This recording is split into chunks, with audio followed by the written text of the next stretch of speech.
Oh no, listen, I didn't mean you. Like I was saying like, that in life like we're all fighting the battle for ourselves, right? And it gets very twisted like when you talk about promoters and fighters and who's looking out for who and whatnot and who what should be whose job. And I think that's where religion steps in to try to balance everything. Because otherwise, right, like we're in a fight for assets, a fight for things, and of course people are gonna have their own interests in mind.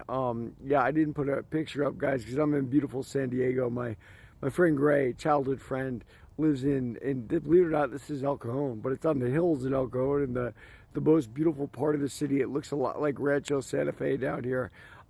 Yeah, I look, all those heavyweights you're talking about, I know they had real talent. And you're talking to, Lister, also, you're talking to a fat kid. Look, the GLP ones have got me in shape now, right? But believe me, I grew up as a heavy guy, as a heavy fighter, right? Like, I couldn't find a weight class, right? Was I light heavy? Was I a cruiser? Was I heavyweight, right? Like, and oddly, I perform best as a fat heavyweight, right? Like, so Greg Page and Tony Tubbs, maybe I'm being a little bit unfair to them, but it just looked very much like Don King's era encompassed a lot of those fighters, and very few of them self-actualized, right? Like did as well as they could have done, right?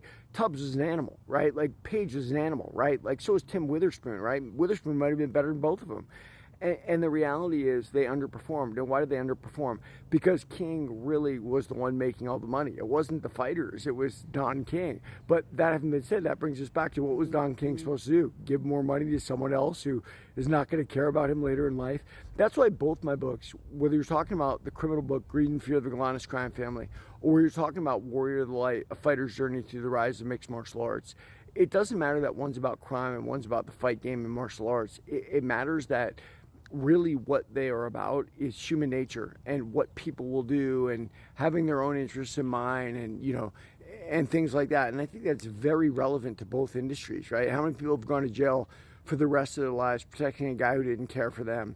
How many people, in the fight game have a bright future but it gets robbed because jealous people are maneuvering them for their own, needs and wants and desires? And but that's the human condition. It's funny, when I was trying to publish my crime book, and it's interesting, Trump pardoned my brother. We were involved with Hunter Biden and whatnot, and it was big news, Gambino crime family and everything else.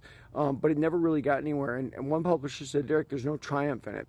Well, if you read to the end of my martial arts book, my triumph is about the spirituality developed in martial arts. So though I'm a man of God now, the spark came from martial arts training.